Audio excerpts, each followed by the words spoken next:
अभी तो कई हार बाकी हैं, कई जीत बाकी हैं। अभी तो कई हार बाकी हैं, कई जीत बाकी हैं। अभी तो जिंदगी का सार बाकी है। यहां से चले हैं नई मंजिल की ओर, यहां से चले हैं नई मंजिल की ओर। यह तो सिर्फ एक पन्ना था, अभी तो पूरी किताब बाकी है। अभी तो पूरी किताब बाकी है। हेलो साथियों, वेलकम टू शिक्षा एम्पायर। कैसे हैं आप सभी? जल्दी से कमेंट करें, बताएं। उम्मीद है सब बढ़िया होंगे, मस्त होंगे, स्वस्थ होंगे, अपनों और अपनों का बहुत सारा ख्याल रख रहे होंगे। तो अपनों का ख्याल रखते रहें और अपनों के साथ साथ अपने इस परिवार का, शिक्षा एम्पायर का भी ख्याल रखते रहें। तो ज़्यादा से ज़्यादा अपने दोस्तों तक, मित्रों तक, सखा संबंधियों तक इस क्लास को पहुंचाओ। उनसे कहो कि क्लासेज यहाँ बहुत अच्छे से चल रही हैं। तुम्हारा सहारा इतना ही चाहिए कि इस क्लास को ज़्यादा से ज़्यादा अपने दोस्तों तक पहुंचाओ। बहुत अच्छे अच्छे क्वेश्चन इस क्लास में लाए गए हैं। सीडीपी के बहुत महत्वपूर्ण क्वेश्चन आज होने वाले हैं, जिसको हमने नाम दिया है CDP special class. CDP special class हमने इसका नाम दिया है। हो सकता है बहुत ज़्यादा इसमें से क्वेश्चन तुम्हारे एग्जाम में देखने को मिले। ठीक है, तो शुरू करते हैं समय का दुरुपयोग ना करते हुए। तो ज़्यादा से ज़्यादा अपने दोस्तों तक शेयर करो। और जो बच्चे आज हमसे नए जुड़े हैं उनसे रिक्वेस्ट है कि पुरानी क्लासेज जरूर देखें। ठीक है, उनसे तुम्हें बहुत अच्छी नॉलेज मिलेगी, क्योंकि डिटेल में हमने टॉपिक बाय टॉपिक कवर किया गया है। ठीक है, तो शुरू करते हैं। आज अपना पहला क्वेश्चन देखते हैं। पहला क्वेश्चन क्या कहता है हमारा, तो शुरू करते हैं। देखो, तो पहला क्वेश्चन है हमारा, निम्नलिखित में से कौन सा सिद्धांत बताता है कि, निम्नलिखित में से कौन सा सिद्धांत बताता है कि शरीर के विभिन्न अंग विकास के विभिन्न चरणों में अलग अलग दरों पर विकास होता है। दरों का विकास होता है। ठीक है, तो कौन सा बताता है इनमें से? विकास एक आयामी होता है, विकास एक दिशा होता है, विकास एक सतत प्रक्रिया है, या फिर ऑप्शन डी जो है हमारा, विकास की दिशा प्रोक्सिमोडिस्टल और सेफेलोकोडल होती है। तो क्या होती है बताओ जल्दी से जरा। देखो कौन सा इसमें होने वाला है, तुम्हारे हिसाब से क्या होगा बताओ। तो इसमें जो होने वाला है आंसर हमारा आंसर हो जाएगा ऑप्शन नंबर डी। क्या? ऑप्शन नंबर डी हमारा आंसर हो जाएगा। वो क्यों होगा कि जो हमारा विकास का जो सिद्धांत है वो ये बताता है कि जो विकास हमारा सिर से पैर की ओर होता है, सिर से पैर सेफेलोकोडल होता है, सिर से पैर की ओर शिरोध पदोन्मुखी जिसको बोला जाता है। और प्रोक्सिमोडिस्टल क्या होता है? केंद्र से परिधि की ओर होता है। अभी हमने आगे दिखाया है स्लाइड में, उसको देखते हैं। ठीक है, आगे देखते हैं। ये देखो इसमें दिखाया है, अगली स्लाइड में दिखाया है। इसमें कुछ छोटे छोटे छोटे मुन्ने मुन्ने बच्चे हैं। देखो इसमें क्या है, बड़े एटीट्यूड में खड़ा है तो तो इसमें देखो ये क्या दिखाया है, ये है इसमें देखो सेफेलोकोडल। क्या है यहां दिखाया है, देखो सेफेलोकोडल ये दिखाया है। जो ये है हमारा सिर से पैर की ओर जो विकास का क्रम है, सिर से पैर की ओर, ये है ना सीधी सीधी लाइन जो दिखाई गई है सिर से पैर की ओर, ये वाली सिर से पैर की ओर मतलब ऊपर से शुरू होता है और पैर तक जाता है। कैसे होता है? देखो जब बच्चा छोटा होता है, पैदा जब होता है, तो अपनी गर्दन भी नहीं संभाल पाता, गर्दन भी नहीं संभाल पाता है। तो धीरे धीरे धीरे धीरे क्या होता है, सबसे पहले अपनी गर्दन उठानी शुरू करता है। सबसे पहले अपनी गर्दन उठानी शुरू करता है। तो क्या है, हमारी गर्दन का विकास हुआ। सबसे पहले किसका विकास हुआ? गर्दन का विकास हुआ। उसके बाद में गर्दन के बाद में वो अपना सीना उठाना शुरू करता है। सीना उठाना शुरू करता है तो कहाँ का विकास हुआ? सीने का विकास हुआ। इस तरह से फिर वो थोड़ा थोड़ा बैठना शुरू होता है तो कमर का विकास हुआ। कमर के बाद में फिर वो खड़ा होना शुरू होता है तो टांगों का विकास हुआ। इस तरह से मतलब पहले हमारा सिर का विकास होता है। सिर का मतलब सिर से गर्दन उठाना शुरू करता है तो कहाँ का? सिर का विकास होता है। ठीक है, उसके बाद में हमारा क्या होता है? सीना उठाना शुरू करता है। बच्चा उल्टा लेट जाता है, उसके बाद में सीना उठाता है। फिर बैठना शुरू करता है तो कमर का विकास होता है। फिर उसके बाद में खड़ा होता है तो टांगों का विकास होता है। इस तरह से हमारा ये क्रम होता है विकास का। तो इसको बोलते हैं ग्रोस मोटर स्किल, यानी कि स्थूल गतिक कौशल, यानी कि जहां हमारा बड़ी बड़ी मांसपेशियों का विकास होता है। तो ये क्या है? ये वाला जो क्रम है ये है हमारा बड़ी बड़ी मांसपेशियों का विकास। फिर दूसरा क्या है? दूसरा देखो, दूसरा है प्रोक्सिमोडिस्टल। कौन सा? प्रोक्सिमोडिस्टल। ये है दूसरा प्रोक्सिमोडिस्टल। इसमें क्या है? ये होता है केंद्र से परिधि की ओर। केंद्र से परिधि की ओर मतलब सेंटर से, ये दिख रहा है ना, सेंटर से साइड में परिधि की ओर। यहां से शुरू हो रहा है, यहां गया, हाथों में गया, यहां से शुरू हुआ तो हमारा धीरे धीरे धीरे धीरे कहां गया? हमारा धीरे धीरे यहां उंगलियों तक आएगा। ठीक है, तो कैसे? मतलब एक चीज देखो, जब बच्चा छोटा होता है जब छोटा होता है तो क्या है, अपना पेंसिल को जब कभी देखा होगा तुमने, तो वो हथेली से पकड़ता है। कहां से?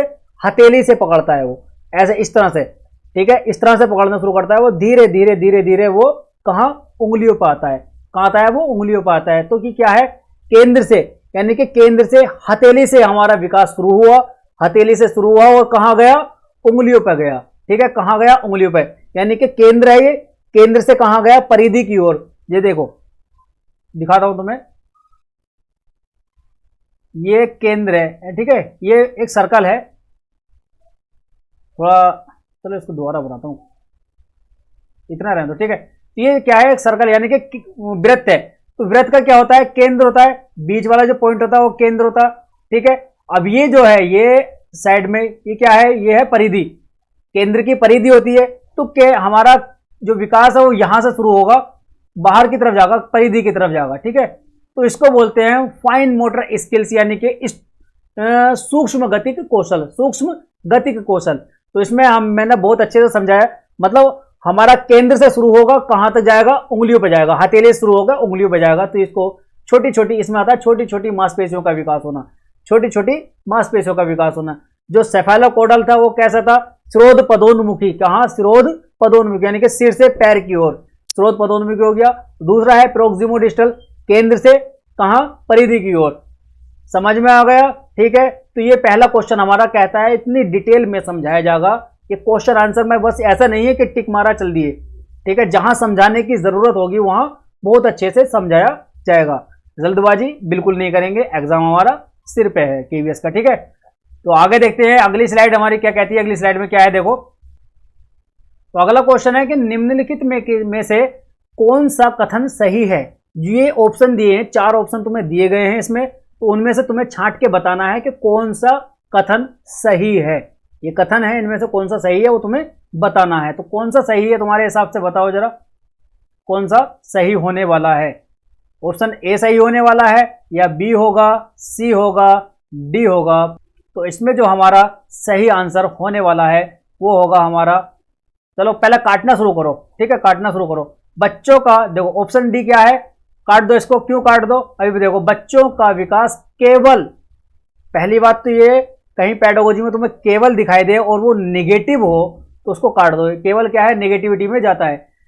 बच्चों का विकास आनुवंशिकी द्वारा निर्धारित होता है सिर्फ, ठीक है, आनुवंशिकी द्वारा निर्धारित होता है, यानी कि हेरिडिटिकल होता है, हेरिडिटी से निर्धारित होता है, लेकिन सिर्फ हेरिडिटी से होना ये गलत है, ठीक है।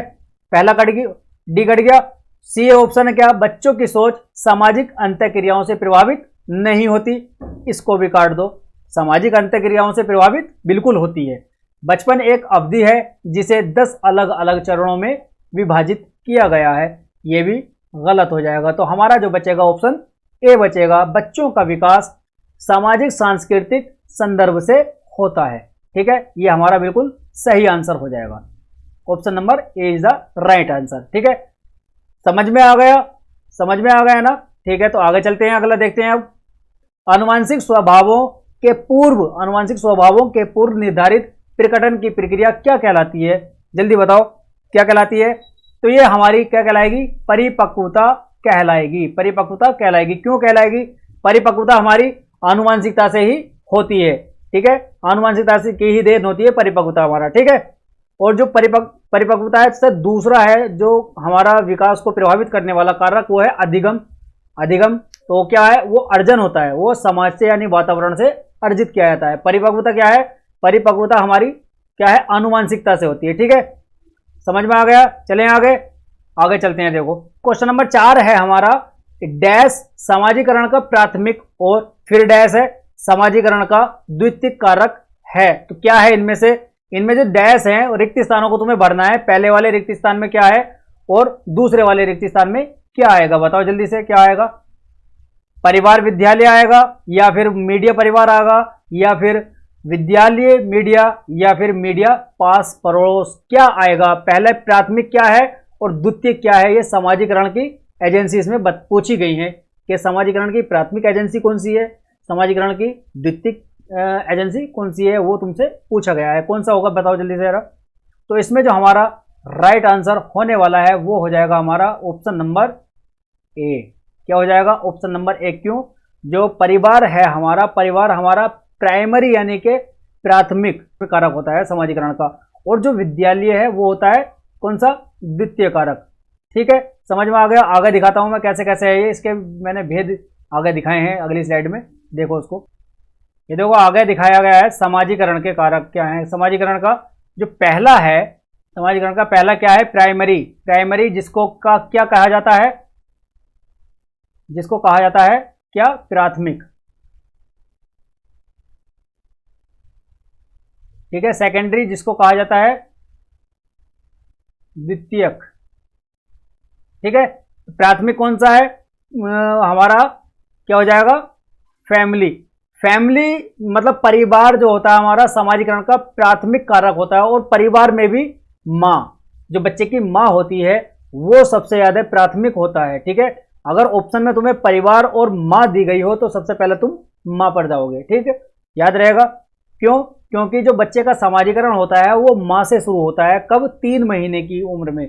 जब 3 महीने का बच्चा होता है तो अपनी माँ को पहचानना शुरू करता है, तो वहां से उसका समाजीकरण शुरू होता है। तो परिवार हमारा प्राथमिक समाजीकरण है। और जो दूसरा है, जो हमारा मतलब परिवार से अलग जितने भी होंगे, स्कूल है, अदर जितने भी मीडिया, आस पड़ोस, रिश्तेदार वगैरह, ये सब क्या है? ये हमारे द्वितीय कारक होते हैं। ठीक है, याद रहेगा। आगे चलते हैं, अगला देखें। अगला क्या है?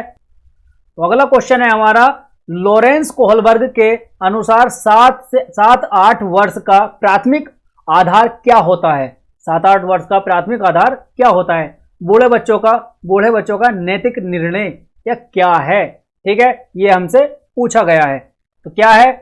A B C. क्या क्या है इसमें? Option number A B C कौन कौन से हैं? बताओ जल्दी से, तुम्हारे हिसाब से कौन सा होने वाला है? कौन सा होगा? ऑप्शन नंबर ए होगा या बी होगा, सी होगा या डी होगा? कौन सा होगा? सामाजिक व्यवस्था का रख रखाव। ऑप्शन नंबर बी है,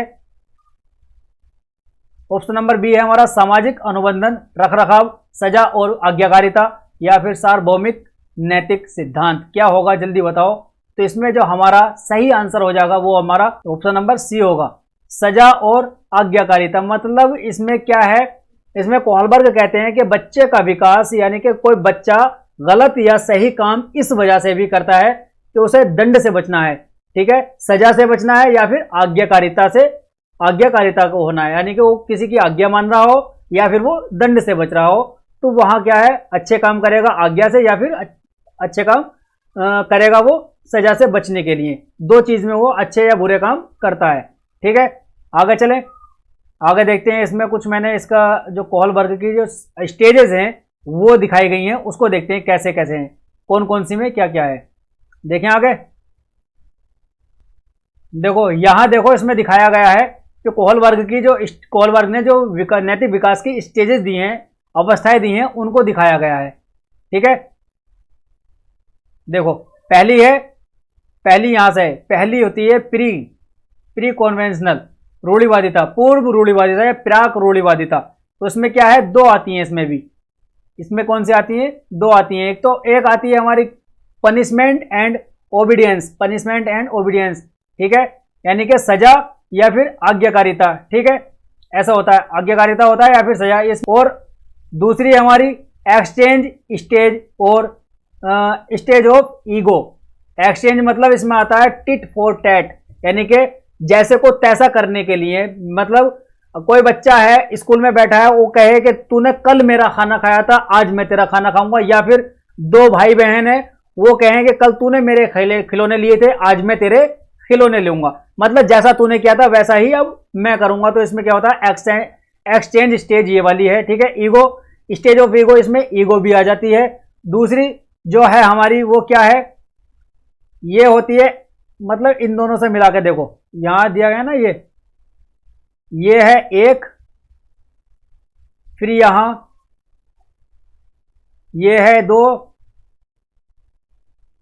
ये है 3। मतलब 3 स्टेजों में बांटा है और तीनों की 2-2 उप अवस्थाएं हैं। ठीक है, तो यहां दी गई हैं, ये उप अवस्थाएं दी गई हैं। ये 1 है, ये 2 है और ये 3 है। ठीक है, 3 की 2 करेंगे तो 6 हो जाएगा। ठीक है, तीसरी में पहली क्या है? कन्वेंशनल। ये क्या है? रूढ़िवादिता। पहला अभी तक कौन सी चली थी? ये चली थी प्राक रूढ़िवादिता या पूर्व रूढ़िवादी था, ठीक है, प्री कॉन्वेंशनल। तो इसमें क्या आता है, पहली आती है, तीसरी में पहली जो आती है वो आती है हमारी good boy good girl, good boy good girl, ठीक है। मतलब कोई बच्चा अच्छा काम जो करता है वो गुड बॉय या गुड गर्ल का टैग लेने के लिए करता है। मतलब कोई अच्छा काम करेगा तो उसको पता है कि मैं अगर अच्छा काम करूंगा तो मुझे अंकल गुड बॉय कहेंगे या गुड गर्ल कहेंगे अगर लड़की है तो। मतलब इसमें ये सब दिखाया गया है, ठीक है। दूसरी क्या है, stage of law and order. इसमें बच्चा क्या है, लॉ एंड ऑर्डर को बहुत स्ट्रोंगली मानने लगता है, चाहे गलत है वो सही है, उसको उस चीज से कोई मतलब नहीं है, ठीक है। वहां फिर आता है पोस्ट कॉन्वेंशनल, फिर आता है मोरालिटी। ये सबसे उच्च स्टेज है, ठीक है। ये किसी में बहुत कम होते हैं। मतलब इसमें क्या है, इसमें होता है जैसे कि ये नैतिकता का वो स्तर है जहां लोग दूसरे के लिए अपनी जान तक देने को राजी हो जाते हैं, जान देने के लिए तत्पर हो जाते हैं। जैसे कि हमारे फौजी भाई होते हैं, सोल्जर्स होते हैं, वो क्या है, हम लोगों की सेवा के लिए अपनी जान को खतरे में डालते हैं, ठीक है। तो फौजी भाइयों के लिए एक सैल्यूट तो बनता है, ठीक है। और कमेंट बॉक्स में जय हिंद लिखना फौजी भाइयों के लिए, ठीक है। तो यहां से हमारी 3 स्टेज हो गई है कोलबर्ग की। आगे देखते हैं, आगे क्या क्या है। अगला क्वेश्चन देखते हैं, अगला क्वेश्चन क्या कहता है हमारा। तो अगला क्वेश्चन है हमारा क्वेश्चन नंबर 6। इसमें क्या है, जीन पियाजे के सिद्धांत में क्रमबद्धता या सीरियसन जिसको बोलते हैं, क्रमबद्धता किस संदर्भ में प्रयोग हुआ है वो बताना है तुम्हें। बताओ जल्दी से जरा। ऑप्शन नंबर ए, वस्तुओं को किसी एक आयाम जैसे लंबाई पर आधारित क्रम देना। दूसरा, दूसरों का परिप्रेक्ष्य लेने की क्षमता। या फिर तीसरा है जो ऑप्शन नंबर सी है हमारा, चिंतन का वर्णनात्मक रूप जैसा कहानी कथा में होता है। या ऑप्शन नंबर डी, स्थानों जैसे अपने विद्यालय का स्थानीय के मानचित्रण करने की क्षमता। तो इसमें क्या है, सीरियसन का मतलब क्या है वो ही पूछा गया है तुमसे। अगर तुमने पढ़ा होगा क्रमबद्ध, यानी कि जो पियाजे तुमने पढ़ा होगा तो बहुत अच्छे से तुम इसको कर जाओगे, ठीक है। तो बताओ जल्दी से। तो इसमें जो हमारा सही आंसर होने वाला है वो हमारा ऑप्शन नंबर ए हो जाएगा कि वस्तुओं को किसी एक आयाम जैसे लंबाई के आधार पर उसको क्रम देना। तो इसमें यही कहा गया है, सीरियसन यही होता है। पियाजे ने बहुत अच्छे से इसको समझाया है। आगे देखते हैं, इसमें एक फोटो है, पिक्चर है, वो जो मैं दिखाता हूं उससे बहुत अच्छे से समझ आ जाएगा। आगे देखते हैं अगली। देखो यहां समझाया गया है, सीरियसन को बहुत अच्छे से समझाया है। यहां देखो, ये छोटी सी बच्ची है, ये क्या कर रही है, ये चीजों को उनकी लंबाई के आधार पर क्रम में लगा रही है, ठीक है। लंबाई के आधार पर क्रम में लगा रही है। जैसे कि यहां सबसे छोटा लिया इसने, फिर उससे बड़ा, फिर उससे बड़ा, उससे बड़ा, उससे बड़ा। इस तरह से क्या है, इनने ये लंबाई के आधार पर, लंबाई के क्रम के आधार पर क्रम में लगाया है इसने, ठीक है। यहां से यही सीरियसन यानी क्रमबद्धता इसी को बोला जाता है। इसने यानी कि पियाजे ने बहुत अच्छे से ये चीजें बताई हैं। आगे चलते हैं, अगला क्वेश्चन देखें। मतलब हर चीज तुम्हें चित्र के साथ में समझाया जा रहा है कि पिक्चर अगर तुम देखोगे कोई चित्र की, मतलब कोई क्वेश्चन है, कोई भी डाउट है, अगर तुम पिक्चर से देख के तुम उसको समझ पाओगे तो बहुत अच्छे से तुम्हारे समझ में आएगा। वही चीज यहाँ पे दिखाई गई है। मतलब क्रिएटिव थोड़ा बनाया गया है अपनी पीपीटी को। जैसा कि क्वेश्चन है, क्वेश्चन के आधार पर ही क्या फोटो तुम्हें दिखाई जाए जिससे कि आसानी से समझ आ जाए, ठीक है। बहुत मेहनत हो रही है, अपना थोड़ा सा सहारा दो कि इस क्लास को ज्यादा से ज्यादा अपने दोस्तों तक पहुंचाओ, ठीक है। तो शुरू करते हैं। देखो अपना 7वां क्वेश्चन आ गया है, 7 क्वेश्चन हो गए हैं और लाइक तुमने अभी किया नहीं है वो भी मुझे पता है, जल्दी से लाइक करो। और 7वां क्वेश्चन देखते हैं। 5 वर्षीय नसीमा को यह लगता है कि चिकनी मिट्टी के गोले को यदि दबाकर एक सांप के रूप में परिवर्तित करें तो चिकनी मिट्टी बढ़ जाती है। मतलब कोई 7 वर्ष का बच्चा है, उसको यह लगता है कि जो चिकनी मिट्टी होती है उसको गीला करके जो उसका गोला बनाते हैं उसको दबा करके एक सांप बनाते हैं। दबाकर, बचपन में तुमने बनाया भी होगा, बहुत खेले भी होगे मिट्टी में, ठीक है। सभी खेलते हैं, मैं भी खेला हूं, तुम भी खेले हो, बहुत अच्छे से खेले होगे। तो इसमें क्या है, मिट्टी का सांप तुमने बनाया तो उसको ये लगता है कि जो मिट्टी है वो बढ़ जाती है। मतलब उसको दबाते हैं हम गोले को तो वो बढ़ जाती है। तो जीन पियाजे के अनुसार उसकी इस सोच के पीछे कौन सा तर्क बताया है, यानी कि जीन पियाजे ने इसको क्या किस तर्क के नाम से बताया है, बताओ जरा। बताओ कौन सा होगा इसमें। ऑप्शन नंबर ए होगा जीववाद होगा, या फिर केंद्रीयता होगा, या परिकल्पित निगमनात्मक होगा, या संक्रम परिणाम निकालना होगा। तो क्या होगा इसमें आंसर, बताओ जल्दी से। तो इसमें जो हमारा सही आंसर हो जाएगा वो होगा केंद्रीयता। क्या? केंद्रीयता, सेंट्रेशन। क्या हो जाएगा? सेंट्रेशन। ठीक है, तो इसमें क्या है, इसमें मतलब एक क्वालिटी पर, इसमें क्या हुआ, बच्चा एक ही क्वालिटी पर केंद्रित हो जाता है। जैसे उसने देखा कि मिट्टी छोटी है और उसको दबाने से वो बड़ी हो गई, यानी कि सांप बना दिया, इतना बड़ा, इतने से गोले से इतना बड़ा सांप बना दिया, तो क्या है, मिट्टी बढ़ गई। उसको यही चीज समझ में आई है बस, जो उसकी ये क्वालिटी थी कि छोटे से ये जो इतना बड़ा गोला था उससे बढ़ करके इतनी बड़ी हो गई, बस उस एक क्वालिटी पर ही केंद्रित बच्चा हो जाता है, तो उसको क्या कहते हैं, सेंट्रेशन। तो इसमें आगे भी दिखाया है एक और एग्जाम्पल, इसका बहुत अच्छा एग्जाम्पल है, वो तुम्हें दिखाता हूं मैं अगली स्लाइड में। ये देखो, ये बहुत अच्छा एग्जाम्पल है इसका सेंट्रेशन का। क्या है कि देखो, दो गिलास हैं, दो समान गिलास लिए, यहां पर बराबर हैं दोनों गिलास, और दोनों गिलासों में पानी भी हमने बराबर बराबर भरा है, दोनों में पानी बराबर है। ठीक है, तो बच्चा क्या है, इसमें अभी इसमें कोई सा भी तुम बच्चे को कहोगे तो कोई सा भी लेने को तैयार हो जाएगा। ठीक है, और एक गिलास समान बराबर का पानी है, कोल्ड ड्रिंक मान के चलो बराबर है, दोनों गिलासों में बराबर है, और एक गिलास की कोल्ड ड्रिंक हमने बड़े मेजरिंग सिलेंडर टाइप में, ये भी इसको क्या कहते हैं, मेजरिंग सिलेंडर बोलते हैं, जिसका वॉल्यूम तो इतना ही होता है लेकिन हाइट में ज्यादा होता है और पतला होता है। तो क्या है इसमें, उसको हमने जो एक गिलास उठा करके उसमें भर दिया, तो इसका क्या हो जाएगा, ये देखो यहां से क्या है, ये बढ़ जाएगा, इसका जो इसका वॉल्यूम है, जो इसमें यहां तक था, इसकी हाइट, जो कोल्ड ड्रिंक इसमें यहां तक आ रही थी उसकी हाइट यहां तक हो जाएगी। अगर जब बच्चे को तुम दिखाओगे, बच्चे से तुम पूछोगे तो कौन सा लेगा, तो बच्चा कौन सा लेगा, इस वाले को ही लेगा, बड़े वाले को। क्यों? क्योंकि उसे ज्यादा दिख रहा है, जो कोल्ड ड्रिंक है, कोल्ड ड्रिंक की हाइट उसको ज्यादा दिख रही है, तो इसलिए बच्चा क्या है, एक ही क्वालिटी पे केंद्रित हो जाता है।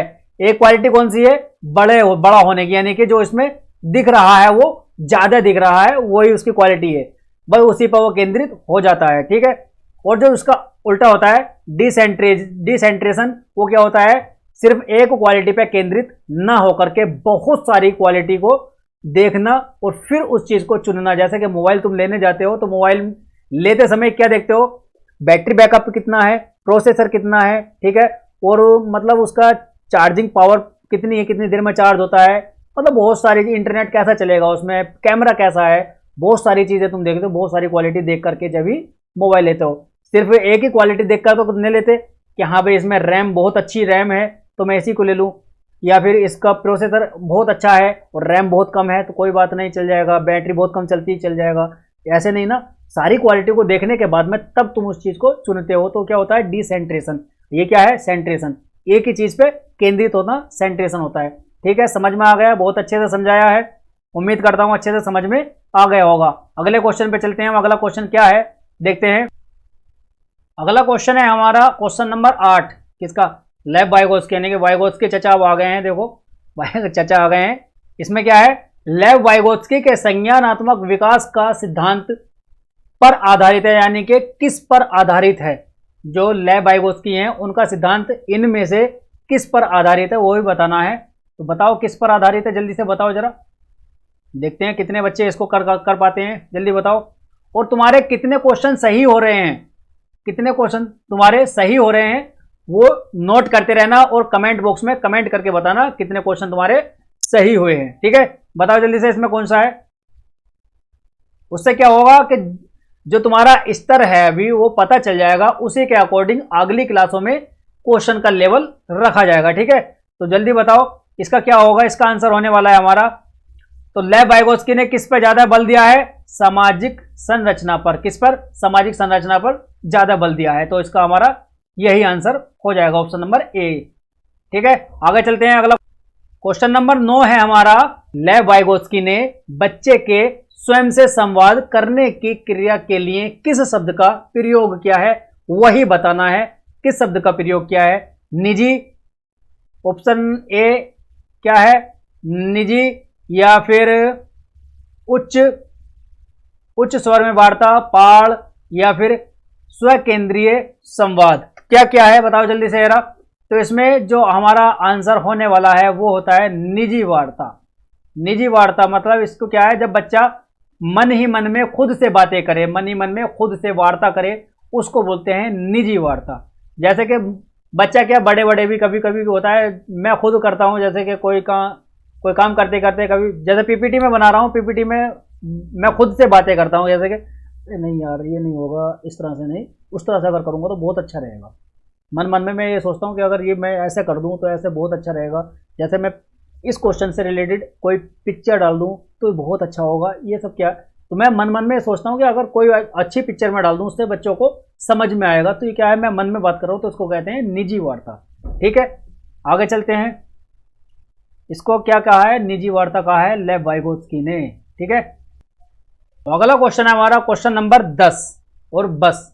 ठीक है, ये लास्ट क्वेश्चन है हमारा आज की क्लास का, बहुत अच्छे क्वेश्चन है, क्वेश्चन नंबर 10 है और बस है। तो इसका आंसर बताओ जरा। एक प्रगतिशील कक्षा यानी कि प्रोग्रेसिव क्लासरूम में किस निम्न में से कौन सी विशेषता होती है।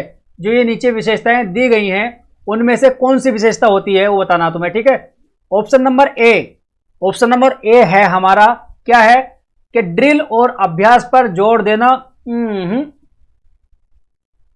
ड्रिल और अभ्यास पर जोर नहीं देना। जोर तो मतलब बच्चे को देना ही नहीं है किसी भी चीज के लिए। ठीक है, योग्यता आधारित स्थायी अलगाव। योग्यता के आधार पर किसी को अलग नहीं कर सकते। मतलब कोई बच्चा कम योग्य है, योग्यता कम है उसके अंदर, तो क्या तुम उसको अलग बिठा दोगे? नहीं ना। बिल्कुल नहीं बिठाना। ठीक है, बिठाना उसको साथ में ही है, अलग नहीं बिठाना है। ठीक है, पुरस्कार और दंड का प्रयोग करना। पुरस्कार और दंड का भी प्रयोग बिल्कुल नहीं करना है। दंड नहीं देना है और पुरस्कार का लालच भी नहीं देना है बच्चे को। ठीक है, और इसका सही आंसर क्या होगा वो कमेंट बॉक्स में कमेंट करके तुम बताओगे। ठीक है, मैंने 3 ऑप्शन काट दिए हैं, ये 3 नहीं होंगे, ये 3 तो बिल्कुल नहीं होंगे। ए नहीं होगा, बी नहीं होगा और डी नहीं होगा। और इसका सही आंसर क्या होगा वही तुम्हें बताना है कमेंट बॉक्स में कमेंट करके। ठीक है, हम बिल्कुल नहीं बताएंगे, हम बिल्कुल नहीं। और बाकी तुम्हें लाइक शेयर सब्सक्राइब जरूर करना है। ठीक है, और जितने भी तुम्हारे दोस्त हैं, मित्र हैं, सह संबंधी हैं, सभी के पास तक इस क्लास को तुम्हें पहुंचाना है और वो आएंगे। और जो बच्चे आज हमसे नए जुड़े हैं वो अपने परिवार से, शिक्षा एम्पायर परिवार से जुड़ना बिल्कुल ना भूलें। चैनल को सब्सक्राइब करें और बराबर में जो बेल आइकन है उसको जरूर दबा दें, जिससे कि सारी नोटिफिकेशन तुम्हारे पास तक पहुंचती रहें। ठीक है, फिर मिलते हैं अगले सेशन में। तब तक के लिए हंसते रहें, मुस्कुराते रहें, अपना और अपनों का बहुत सारा ख्याल रखें। धन्यवाद, जय हिंद, टेक केयर।